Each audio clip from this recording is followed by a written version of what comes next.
Laporan arus kas. Pengertian laporan arus kas, sumber dan penggunaan kas. Selamat berjumpa kembali dalam mata kuliah pengantar akuntansi 2.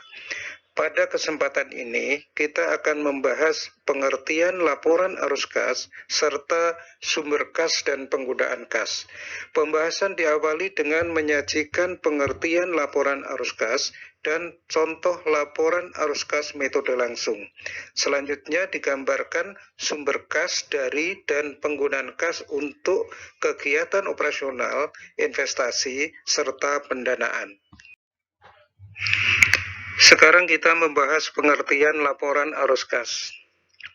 Laporan arus kas menyajikan informasi arus kas masuk ke dan arus kas keluar dari suatu entitas selama satu periode yang dirinci menjadi arus kas dari kegiatan operasional, arus kas dari kegiatan investasi, arus kas dari kegiatan pendanaan, kenaikan atau penurunan kas, saldo awal kas, serta saldo kas pada akhir tahun.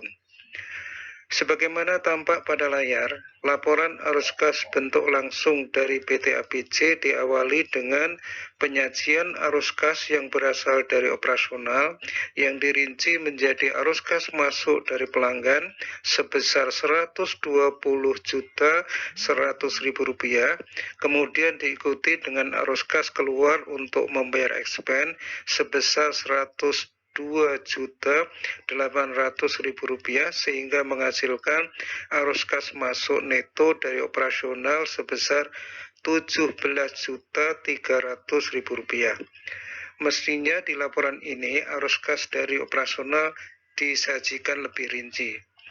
Selanjutnya arus kas dari kegiatan investasi disajikan di bawahnya dengan dimulai arus kas masuk dari penjualan aset tetap sebesar Rp4.500.000 dan diikuti dengan arus kas keluar untuk membeli tanah sebesar Rp20 juta sehingga menimbulkan arus kas keluar neto dari kegiatan investasi sebesar minus Rp15.500.000.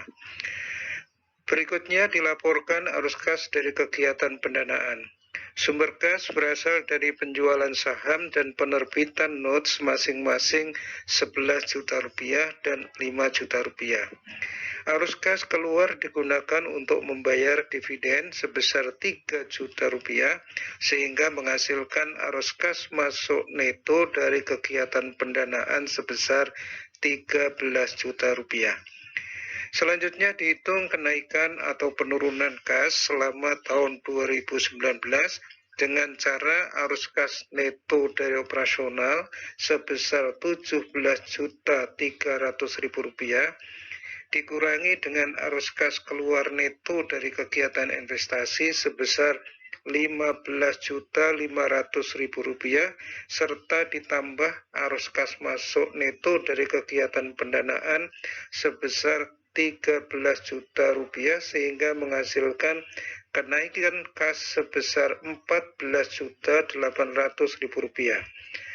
Kenaikan kas selanjutnya ditambah dengan saldo awal kas sebesar Rp2 juta sehingga saldo kas pada akhir tahun menjadi sebesar Rp16.800.000. Berikut ini akan kita bahas kegiatan-kegiatan yang merupakan sumber kas dan penggunaan kas. Kas yang dimiliki perusahaan akan bertambah dengan adanya kegiatan perusahaan. Kegiatan ini merupakan sumber kas yang akan menambah saldo kas.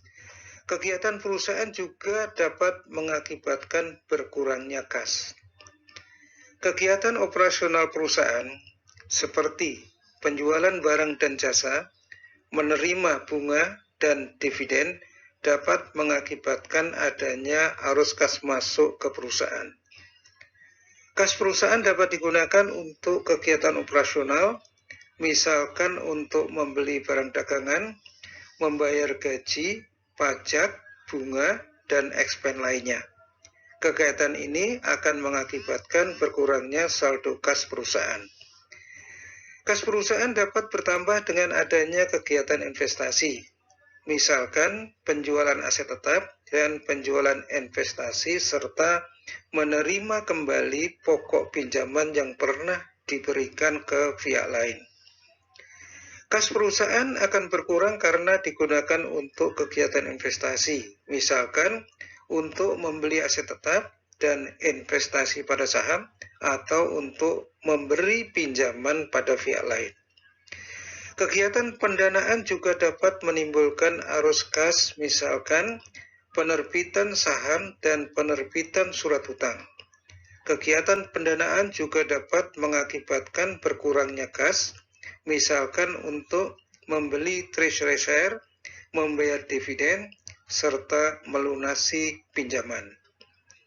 Jika terjadi aktivitas non-cash yang signifikan, misalkan pertukaran saham dengan aset, pertukaran aset tetap, konversi surat hutang ke saham, walaupun tidak berpengaruh ke kas, informasi ini disajikan di tabel tersendiri di bawah laporan arus kas atau di catatan atas laporan keuangan.